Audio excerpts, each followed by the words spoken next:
ആയിട്ട് ഞാൻ ഇവിടെ വന്നിരിക്കുകയാണ്. സിസ്റ്റേഴ്സ് എന്നെ ഇവിടെ കൊണ്ടുവന്നിരിക്കുകയാണ്. കള്ളം പറഞ്ഞ് എന്നെ വീട്ടിൽ നിന്നിറക്കി എവിടെയോ പള്ളിയിൽ പോകുന്നെന്ന് പറഞ്ഞ് വിളിച്ചിട്ട് ഈ വെയിലത്ത് കൊണ്ടുവന്ന് എന്നെ നിർത്തിയിരിക്കുകയാണ്. കെട്ടിയതില്ലാത്ത വെഡിങ് ആനിവേഴ്സറി കരിഞ്ഞാഘോഷിക്കുകയാണ് ശ്രുതിമോള്. നോക്കില്ല ആ സാധനത്തിൽ പൊരിക്കണം. അഞ്ചു വന്നിട്ട് ഫുഡ് അടിക്കുന്ന പ്രക്രിയയിലേക്ക് കിടക്കാം. അതാണല്ലോ മെയിൻ. ഞങ്ങളെങ്ങനെ നടന്ന് നീങ്ങുകയാണ്.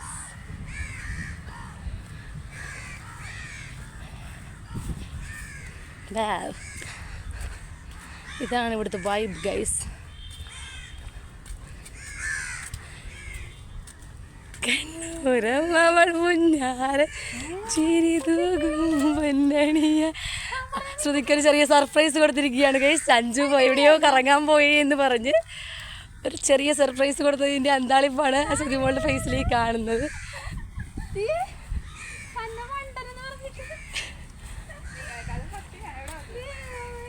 അഞ്ചു ശ്രുതിമോൾ ഞെട്ടി.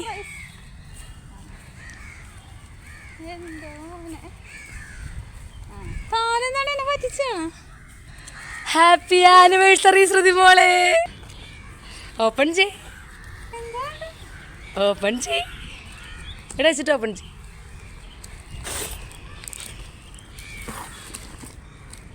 ഒരിക്കലും പ്രതീക്ഷിക്കാത്ത ഗിഫ്റ്റാണ് ഗൈസ്. ഞെട്ടിത്തെറിച്ച് കണ്ണതൊക്കെ നിറഞ്ഞ് പൊട്ടിക്കരയുകയാണ് ഗൈസ്.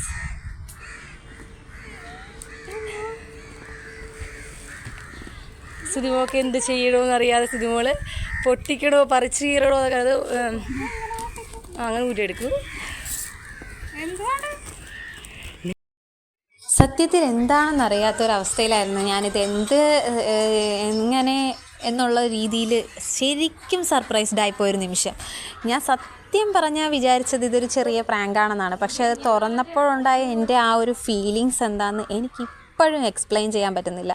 അത്രയ്ക്കൊരു വൈബ്രൻ്റായിട്ടുള്ളൊരു നിമിഷമായിരുന്നു. ഞാൻ അത്രയ്ക്ക് സന്തോഷിച്ചൊരു നിമിഷമായിരുന്നു. കാരണം ഞാൻ ആദ്യം വിചാരിച്ചത് ഇവർ രണ്ടുപേരും കൂടി എനിക്ക് തന്ന ഒരു സമ്മാനമാണെന്നാണ്. പക്ഷേ പിന്നെയാണ് എനിക്ക് മനസ്സിലായത് എൻ്റെ ഹബീയുടെ ഗിഫ്റ്റാണിതെന്ന്. എനിക്ക് ഒട്ടും എക്സ്പെക്റ്റ് ചെയ്യാൻ പറ്റുന്നില്ലായിരുന്നില്ല. പൊട്ടിക്കരഞ്ഞു പോവായിരുന്നു ഞാൻ.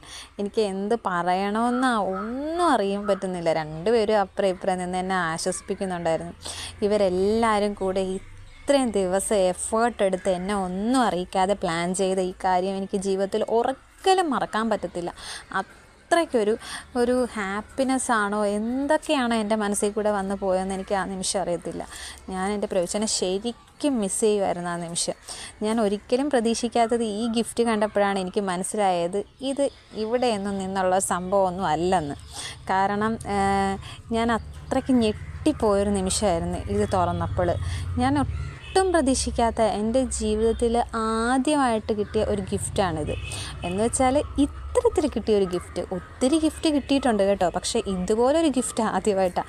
പ്രത്യേകിച്ച് ഞാൻ അറിയാതെ ഒരു ഗിഫ്റ്റ് ഇങ്ങനെ എനിക്ക് കിട്ടുക എന്നുള്ളത് അത് ജീവിതത്തിൽ ഒട്ടും നമുക്ക് ആ ഒരു നിമിഷം നമുക്ക് ഒരിക്കലും ജീവിതത്തിൽ മറക്കാൻ പറ്റത്തില്ല. എനിക്ക് ഇനി ഇത്ര കാലങ്ങൾ കഴിഞ്ഞാലും എത്ര വലിയ സന്തോഷങ്ങൾ ജീവിതത്തിൽ വന്നാലും ഈ ഒരു നിമിഷം ഒരിക്കലും എനിക്ക് മറക്കാൻ പറ്റാത്തതാണ്. അത്രയ്ക്ക് എനിക്കൊരു സന്തോഷം തന്ന ഒരു നിമിഷമായിരുന്നു അത്. അങ്ങനെ ഞാൻ എൻ്റെ ഹബിയെ വിളിച്ച് സംസാരിച്ചു, എൻ്റെ പ്രേച്ചനെ വിളിച്ച് സംസാരിച്ചു. എനിക്ക് എന്ത് പറയണമെന്നറിയത്തില്ലായിരുന്നു. സത്യം പറഞ്ഞാൽ എനിക്ക് കണ്ണൊക്കെ നിറഞ്ഞ് ഒട്ടും വാക്കുകളൊന്നും പുറത്തു വരാത്ത രീതിയിൽ ഞാൻ ഒട്ടും ഒരു ഇതല്ലാത്ത രീതിയിലാണ് ഞാൻ ആയിപ്പോയത്. സത്യം പറഞ്ഞാൽ എനിക്കൊന്നും തന്നില്ലെങ്കിൽ കൂടി എനിക്ക് ഇത്രയും വിഷമവും സന്തോഷവും എന്താ എനിക്കറിയില്ല ഉണ്ടാവുമോയെന്ന്. പക്ഷേ ഇതെനിക്ക് കിട്ടിയപ്പോഴുണ്ടല്ലോ ആ ഒരു ഫീലിങ്സ് സത്യത്തിൽ ഒരിക്കലും ഞാൻ എക്സ്പെക്റ്റ് ചെയ്യുന്നില്ല. ആ ഒരു ഫീലിങ്സ് എന്താണെന്ന് പറയാൻ പോലും. അത്രയ്ക്കൊരു ഹാപ്പിയായൊരു നിമിഷമായിരുന്നു. ഞങ്ങളുടെ വെഡിങ് ആനിവേഴ്സറി December 31, പിന്നെ നമ്മുടെ ഇയർ എൻഡിങ് എല്ലാം കൂടെ വന്നിട്ട് എനിക്ക് സത്യത്തിൽ ആകെപ്പാടെ ഞാൻ ഭയങ്കര ഒരു മിറാക്കിൾ ഫീലിലായിരുന്നു നിന്നിരുന്നത്. ഇതുപോലുള്ളൊരു സംഭവമൊക്കെ സത്യത്തിൽ ഞാൻ റീൽസിലൊക്കെ കണ്ടിട്ടുള്ളത്. അതുകൊണ്ട് തന്നെ ഞാനൊരു പ്രാങ്കാണ് ഇതിൽ നിന്ന് എക്സ്പെക്റ്റ് ചെയ്തത്. പക്ഷേ ഇത്രയും വലിയൊരു ഗിഫ്റ്റ് ഞാനിതിൽ നിന്ന് ഒരിക്കലും പ്രതീക്ഷിച്ചില്ല. നമ്മുടെ ലൈഫിൽ നമുക്ക് ഒരിക്കലും മറക്കാത്ത മൊമെൻറ്റ്സൊക്കെ ഉണ്ടാകുമെന്ന് പറയാറുണ്ടല്ലോ. എൻ്റെ ലൈഫിൽ ഒരിക്കലും മറക്കാൻ പറ്റാത്ത ഒരു നിമിഷമായിരുന്നു ഇത്. എന്ത് പറഞ്ഞാലും ഞാൻ ഈ ദിവസം ഒരിക്കലും മറക്കില്ല. അത്രയ്ക്ക് ഹാപ്പിനെസ് ആയിട്ടുള്ളൊരു ദിവസം. പിന്നെന്താ പറയുക, എനിക്ക് എന്നെ രണ്ടുപേരും കൂടെ കൂട്ടിക്കൊണ്ട് പോകുമ്പോൾ പോലും ഇത്ര ഇതാണെന്നൊന്നും ഞാൻ പ്രതീക്ഷിച്ചില്ല. ഇവരുടെ പ്ലാനിങ്ങും കാര്യങ്ങളും ഒക്കെ ഒരു സിനിമ സ്റ്റൈലിലായിരുന്നു. എന്നെ വഴിതിരിച്ച് വേറെ വഴിക്ക് കൊണ്ടുപോയി, ഒരാൾ അവിടെ നേരത്തെ വന്ന് കാത്തു നിന്ന്, പിന്നെ ഇതൊക്കെ ചെയ്യാനെടുത്തൊരു എഫേർട്ട്, പിന്നെ എന്നെ അറിയിക്കാതെ രഹസ്യമാക്കി വെച്ചതിനുള്ള ഒരു എഫേർട്ട്, ഇതൊക്കെ കൂടി ഇവരെല്ലാവരും ഈ ഒരു ദിവസം ഒരിക്കലും മറക്കാൻ പറ്റാത്ത രീതിയിൽ നല്ലൊരു ഹാപ്പി ആക്കി എനിക്ക് തന്നു. സത്യത്തിൽ എൻ്റെ പ്രവിച്ചൻ എൻ്റെ കൂടെ ഇല്ലാത്തതിൻ്റെ ഒരു വിഷമമൊക്കെ ആയിട്ട് അങ്ങ് കടന്നു പോകേണ്ട ഒരു ദിവസമായിരുന്നു ഇത്. പക്ഷേ ആ വിഷമത്തിൻ്റെ ഉള്ളിലും ഒരു സന്തോഷം തരാനായിട്ട് എല്ലാവരും കൂടി ഇട്ട എഫേർട്ട്, അതാണ് ഏറ്റവും വലിയ പറയേണ്ടത്. എനിക്ക് കിട്ടിയ സമ്മാനത്തെക്കാളും ഇവരുടെയൊക്കെ ഒരു സ്നേഹത്തിൻ്റെ, അല്ലെങ്കിൽ എൻ്റെ പ്രവിച്ചൻ്റെ ഒരു സ്നേഹത്തിൻ്റെ ഒരു വൈബാണ് ഞാനിവിടെ കണ്ടത്. എനിക്ക് ഭയങ്കര സന്തോഷമായി. പിന്നെ ഞങ്ങൾ അവിടെ നിന്ന് ഒരു ഡയറി മിൽക്കൊക്കെ കട്ട് ചെയ്ത് അങ്ങോട്ടും ഇങ്ങോട്ടും ഷെയർ ചെയ്ത് കഴിച്ച്, ഈ ഗിഫ്റ്റ് കിട്ടിയ സാധനങ്ങളൊക്കെ ഓരോന്നിങ്ങനെ ഞാൻ പെറുക്കിയെടുത്ത് നോക്കുമ്പോഴുണ്ടല്ലോ, സത്യത്തിൽ എൻ്റെ കണ്ണാണോ മനസ്സാണോ നിറഞ്ഞതെന്ന് എനിക്ക് അറിയത്തില്ല. അത്രയ്ക്ക് സന്തോഷമായിരുന്നു. ഈ ഡ്രസ്സൊക്കെ ഞാൻ പോലും അറിയാതെ എപ്പോഴൊക്കെയോ പല കാരണങ്ങൾ പറഞ്ഞ് പോയി വാങ്ങിച്ചതാണ്. അങ്ങനെ ഓരോ സാധനവും എന്നെ അവോയ്ഡ് ചെയ്ത് മാറ്റി നിർത്തിക്കൊണ്ട് വാങ്ങിയതാണ്.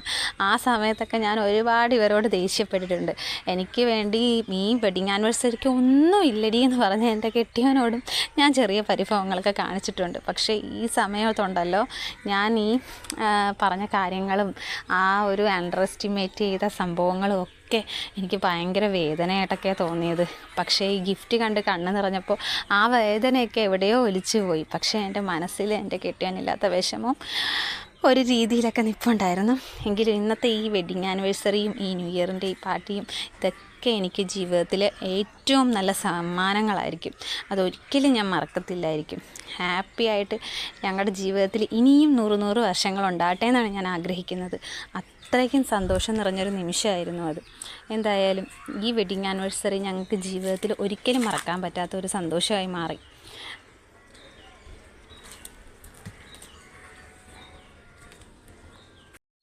അപ്പോൾ തന്നെ ഞാൻ ആ കമ്മലും ആ ഡ്രസ്സും ഒക്കെ ട്രൈ ചെയ്തു. അപ്പോൾ തന്നെ കുറേ ഫോട്ടോഷൂട്ടും നടത്തി. എന്താണെന്ന് പറഞ്ഞാലും എനിക്ക് ആ ഒരു നിമിഷം ഒരിക്കലും മിസ് ചെയ്യാൻ പറ്റുന്നുണ്ടായിരുന്നില്ല. എനിക്കതൊക്കെ അപ്പം തന്നെ യൂസ് ചെയ്യാനാണ് തോന്നിയത്. ഞാൻ അപ്പോൾ തന്നെ എല്ലാ സാധനങ്ങളും എടുത്ത് എല്ലാം എൻ്റേത് നെഞ്ചോട് ചേർത്ത് വെക്കുകയാണ് ചെയ്തത്. ഇതൊക്കെ എൻ്റെ ജീവിതത്തിലെ ഓരോ സുന്ദര നിമിഷങ്ങളിലാണ്. മോസ്റ്റ് ഹാപ്പിയസ്റ്റ് നിമിഷങ്ങളാണ്. Bye guys, bye. എക്സൈറ്റ്മെൻറ്റ് കൂടിപ്പോയിട്ട് എനിക്ക് ജീവിതത്തിൽ ഒരിക്കലും മറക്കാൻ പറ്റാത്ത ഒരു വെഡിങ് ആനിവേഴ്സറി ആയിരുന്നെന്ന് എനിക്ക് ഒട്ടും എക്സ്പെക്റ്റ് ചെയ്യാൻ പറ്റില്ലായിരുന്നു. ഞാൻ ഇത്രയൊന്നും പ്രതീക്ഷിച്ചില്ല. ഞാൻ എന്താ പറയുക, ഭയങ്കര ഇമോഷണൽ ആയിട്ടുള്ളൊരു ഡേ ആയിരുന്നു. കല്ലുമുറി ചെടിയുടെ നടുക്കത്ത്